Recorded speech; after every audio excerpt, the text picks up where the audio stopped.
Kami dari kelompok 6 dengan anggota saya sendiri Mutia Hafiz, Saya Putri Gisna, saya Najwa Aurelianda. Di sini kami akan mempresentasikan tentang aliran perennialisme dan pandangan perennialisme dalam pembelajaran. Oke, baik. Yang pertama, saya akan menjelaskan mengenai pengertian dari perennialisme. Perennialisme merupakan salah satu aliran filsafat pendidikan yang menekankan pentingnya nilai-nilai yang bersifat abadi, universal, dan tidak berubah oleh perkembangan zaman. Istilah perennial sendiri berarti kekal atau tahan lama. Aliran ini muncul sebagai reaksi terhadap pendidikan progresif yang dianggap terlalu menekankan perubahan.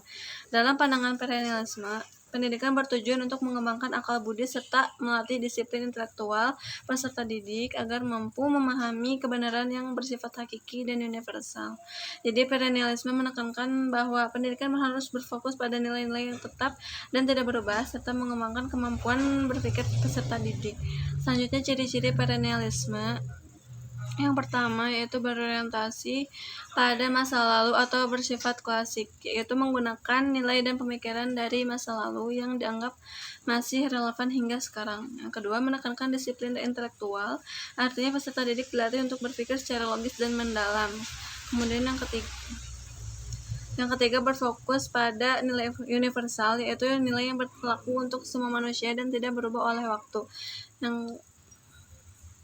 Yang keempat, pendidikan bersifat rasional yang berarti menekankan penggunaan akal dan logika dalam memahami suatu kebenaran. Jadi ciri utama perennialisme adalah fokus pada nilai klasik, penggunaan akal, dan kemampuan berpikir secara rasional. Selanjutnya, tokoh Robert Maynard Hutchins. Di sini ia berpendapat bahwa pendidikan harus memiliki standar yang sama bagi semua manusia. Ia juga menekankan penggunaan The Great Books, yaitu karya-karya klasik sebagai sumber belajar. Selain itu, pemikirannya berfokus pada pengembangan akal dan menekankan kesamaan hakikat manusia. Jadi, menurut Hutchins, pendidikan harus bersifat sama untuk semua orang dan berfokus pada pengembangan akal melalui karya-karya klasik. Selanjutnya adalah Mortimer J. Adler. Ia mengembangkan paideia program, yaitu konsep pendidikan yang menekankan pembelajaran melalui diskusi. Menurutnya, belajar dilakukan dengan mendiskusikan ide-ide dari karya klasik. Ia juga menekankan pentingnya pemahaman ide besar, bukan sekadar menghafal. Selain itu, terdapat 3 proses belajar, yaitu pengetahuan, keterampilan, dan pemahaman. Jadi menurut Adler, pendidikan harus dilakukan melalui diskusi aktif agar siswa-siswa benar-benar memahami materi secara mendalam. Selanjutnya adalah Santo Thomas Aquinas. Ia berpendapat bahwa guru berperan sebagai mediator atau perantara dalam proses pembelajaran. Ia juga menggabungkan antara akal dan wahyu, artinya ilmu pengetahuan tidak hanya berdasarkan logika, tetapi juga berdasarkan nilai-nilai spiritual. Tujuan pendidikan menurutnya adalah mencapai kesempurnaan intelektual dan spiritual. Jadi menurut Aquinas, pendidikan harus menggabungkan akal dan nilai agama untuk membentuk manusia yang seimbang antara intelektual dan spiritual. Selanjutnya, Thomas Aquinas, yang merupakan penegasan kembali dari pemikiran Thomas Aquinas ini. Ia termasuk dalam perennialisme teologis, yaitu aliran yang mengaitkan pendidikan dengan nilai keagamaan. Ia menekankan pentingnya menggabungkan akal dan wahyu dalam proses pendidikan. Tujuan pendidikan adalah mencapai kesempurnaan intelektual dan spiritual, serta guru berperan sebagai mediator dalam pembelajaran. Jadi dapat disimpulkan bahwa pemikiran Aquinas menekankan keseimbangan antara ilmu pengetahuan dan ilmu agama dalam pendidikan. Sekian dari saya, terima kasih. Baik, selanjutnya saya akan menjelaskan mengenai tujuan pendidikan menurut aliran perennialisme. Dalam pandangan perennialisme, tujuan utama pendidikan adalah membantu peserta didik memahami kebenaran-kebenaran yang bersifat universal dan abadi. Yang mana pendidikan tidak hanya berfokus pada hal-hal yang bersifat sementara atau mengikuti perkembangan zaman, tetapi lebih kepada nilai-nilai yang tetap dan berlaku sepanjang waktu. Selain itu, pendidikan juga bertujuan untuk mengembangkan kemampuan intelektual siswa. Perennialisme ini sangat menekankan pentingnya akal, sehingga peserta didik dilatih untuk berpikir secara logis, kritis, dan mendalam melalui proses pembelajaran yang disiplin. Tidak hanya itu, pendidikan juga memiliki tujuan untuk membentuk karakter moral. Jadi, siswa tidak hanya cerdas secara intelektual, tetapi juga memiliki akhlak yang baik dan mampu membedakan mana yang benar dan mana yang salah. Selanjutnya, pendidikan berperan dalam mewariskan nilai-nilai budaya dan warisan intelektual dari generasi sebelumnya. Hal ini dilakukan melalui pembelajaran karya-karya klasik yang mengandung pemikiran besar dan nilai luhur. Dan yang terakhir, tujuan pendidikan adalah membentuk manusia yang bijak, manusia yang bijaksana, yaitu individu yang mampu menggunakan akal dan moralnya dalam menjalani kehidupan sehari-hari dengan baik. Selanjutnya, saya akan membahas pandangan perennialisme dalam pembelajaran. Yang pertama, dari segi ontologis, perennialisme ini memandang bahwa realitas bersifat tetap dan universal. Artinya, kebenaran tidak berubah walaupun zaman terus berkembang. Dalam pendidikan, hal ini berarti siswa diarahkan untuk memahami hakikat kebenaran yang sebenarnya, baik secara rasional maupun spiritual. Yang kedua, dari segi aksiologis atau nilai.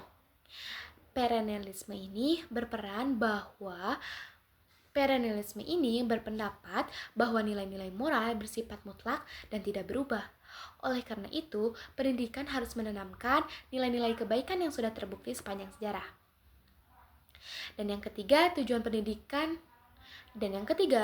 pembelajaran dalam perennialisme ini adalah mengembangkan kemampuan berpikir dan membentuk karakter secara menyeluruh. Pendidikan tidak hanya berfokus pada pengetahuan, tetapi juga membentuk kepribadian yang matang. Sekarang kita masuk ke penerapan perennialisme di dalam pembelajaran, mulai dari kurikulum, metode, hingga peran guru dan siswa. Kurikulum dalam perennialisme bersifat kaku. Maksudnya, tidak mudah berubah-ubah mengikuti tren. Isinya berpusat pada mata pelajaran yang melatih logika, seperti sastra, sains, sejarah, dan bahasa. Dan yang paling penting, karya-karya klasik dijadikan sumber utama. Yang kedua itu ada metode, di mana metode pembelajarannya ada 3. Pertama, membaca dan diskusi. Kedua, seminar atau diskusi. Dan yang ketiga, latihan intelektual dan intuisi. Nah, di sini peran guru punya otoritas moral dan intelektual. Beliau bukan hanya menyampaikan ilmu, tapi juga membimbing. Bahkan, perennialisme menyebut guru sebagai murid senior. Artinya, guru dan siswa sama-sama belajar dalam pencarian kebenaran. Peran siswa di sini dipandang sebagai subjek aktif. Dia punya potensi besar yang perlu diarahkan oleh guru agar bisa berkembang secara optimal. Intinya, guru membimbing, siswa aktif, dan mereka bersama-sama menggali kebenaran melalui karya-karya klasik. Baik, selanjutnya relevansi dalam pendidikan modern. Meskipun perennialisme terkesan klasik dan kaku, aliran ini tetap punya relevansi di zaman sekarang, yang dimana perennialisme bisa menjadi penyeimbang arus modernisasi di tengah perubahan yang cepat dan sering menyebabkan krisis moral. Nilai-nilai abadi dalam perennialisme menjadi fondasi yang stabil. Kedua, aliran ini menanamkan nilai-nilai universal yang tidak lekang oleh waktu, seperti kejujuran, keadilan, dan kebijaksanaan. Nah, yang ketiga, metode membaca dan menganalisis karya klasik melatih siswa berpikir kritis. Ini juga penting sebagai tandingan budaya informasi instan yang serba cepat tapi dangkal. Nah, yang keempat itu, perennialisme memberikan kerangka yang stabil untuk membangun karakter siswa yang kuat dan berkelanjutan. Bukan karakter yang ikut-ikutan tren, tapi yang benar-benar kokoh. Jadi, meskipun kelihatan kuno, perennialisme justru relevan untuk mengatasi krisis moral dan dangkalnya berpikir di era modern. Jadi, dapat disimpulkan, aliran perennialisme menekankan pentingnya nilai-nilai yang bersifat abadi dan universal dalam pendidikan. Tujuan pendidikannya adalah mengembangkan kemampuan intelektual sekaligus membentuk karakter moral peserta didik. Dan melalui pembelajaran yang melatih kemampuan berpikir, perennialisme tetap relevan hingga saat ini dalam membentuk manusia yang rasional dan berkarakter. Sekian kesimpulan dari pemaparan saya, kurang lebihnya mohon maaf. Untuk itu, kami buka sesi diskusi. Silakan kepada kelompok yang ingin bertanya atau menambahkan atau menyanggah. Sekian dari kami.